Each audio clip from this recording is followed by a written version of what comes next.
Salutations to all our future judges.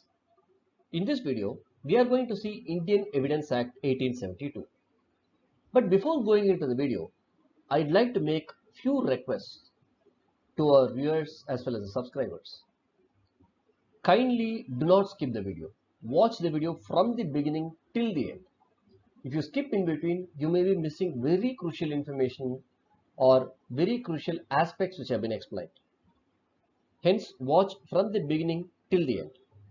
And next request is, please do have a notebook and a pen with you, because various questions which have been asked in Evidence Act in various exams would be mentioned or would be stated. And in addition to this, idea would be given as to how questions could be framed in a particular section. It is very important for you. So you all need to make a note of all these aspects. And in addition to this, some additional illustrations would also be given while teaching the act. Hence, you please make a note of all those additional illustrations as well.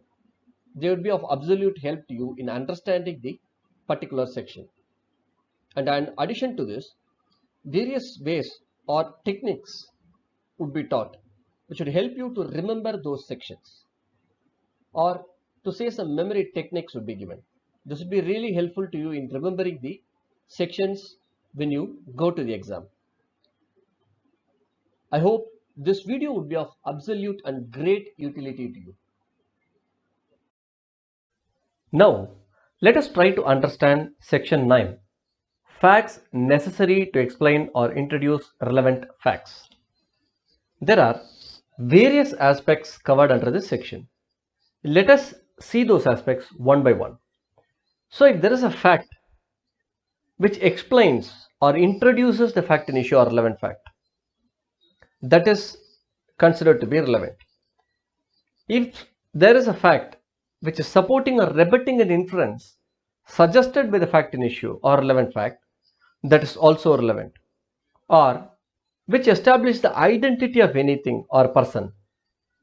So now let us imagine there is a person whose identity is not known. So if there is a fact which establishes the identity of that particular person, then it becomes relevant. Or a fact which is fixing the time or place at which any fact in issue or relevant fact has happened, that is also considered to be relevant.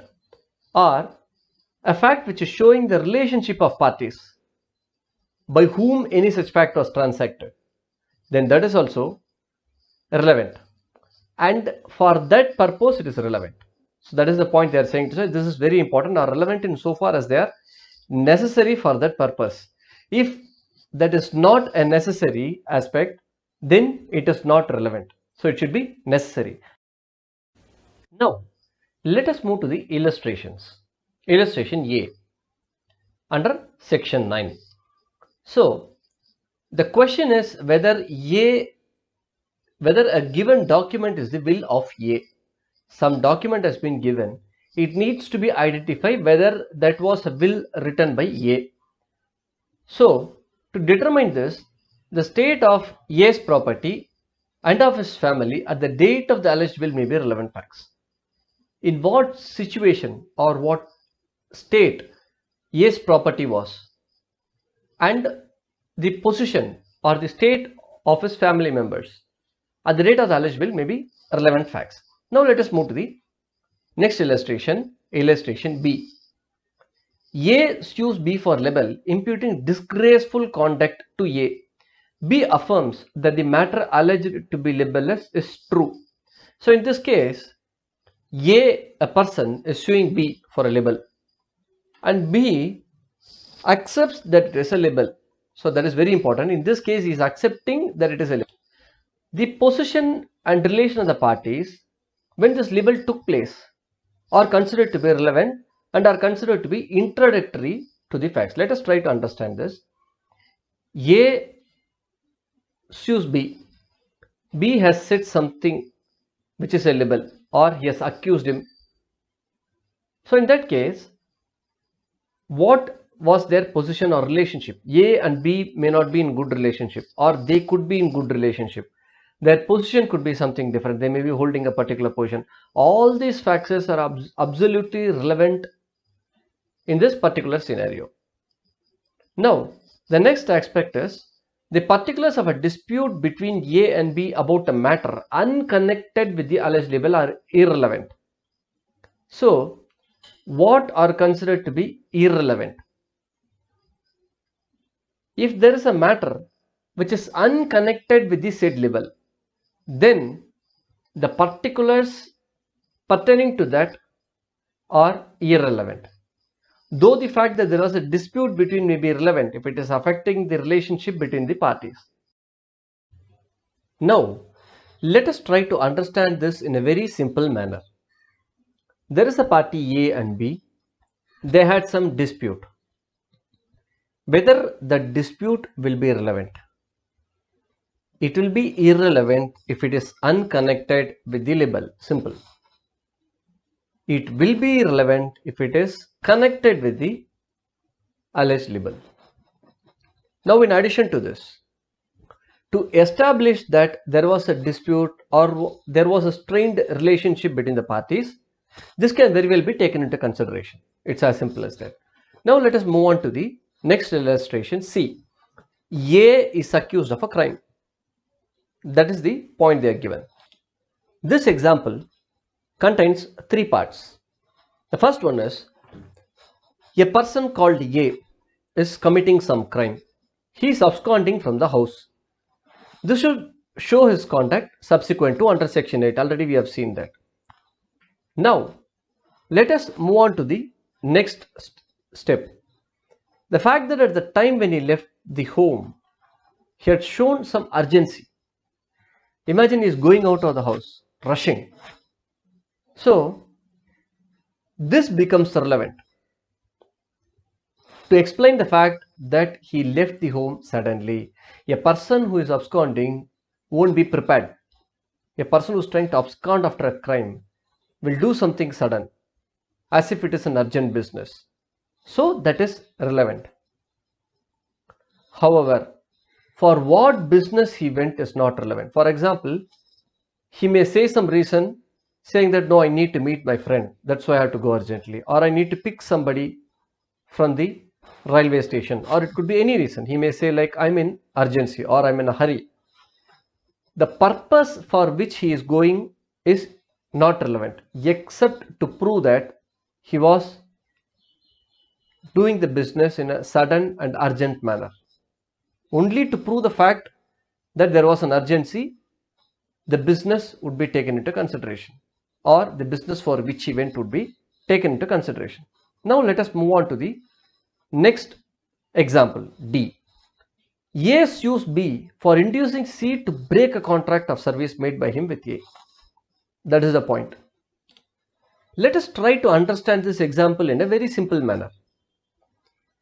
A, imagine, is a person or a company. A is a company.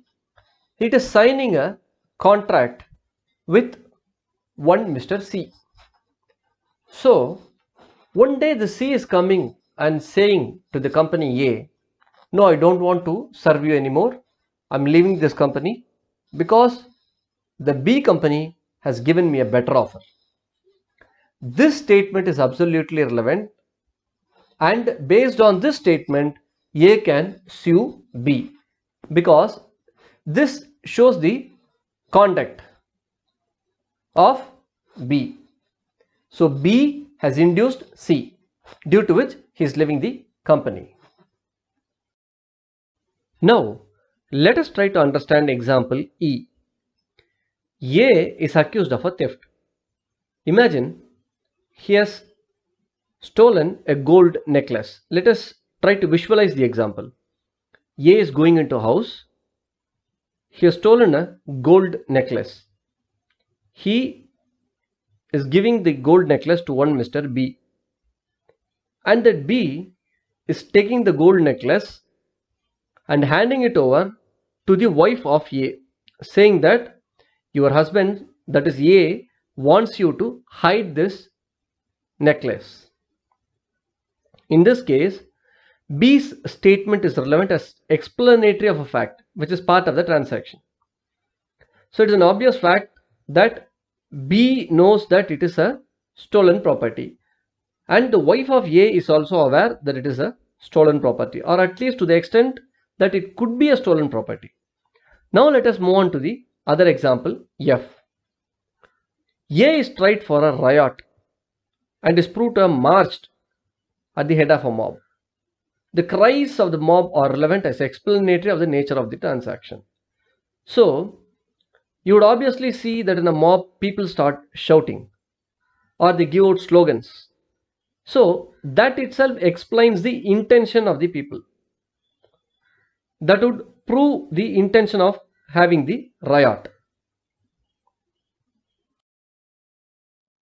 If you like the video, do press the red color subscribe button as well as the all button so that you receive the notifications whenever a video is posted in this channel. If you like the video, do press the thumbs up button and share the channel with your friends. You can motivate your friends by sharing the channel. Let us join hands together and contribute for a learned society. Thank you.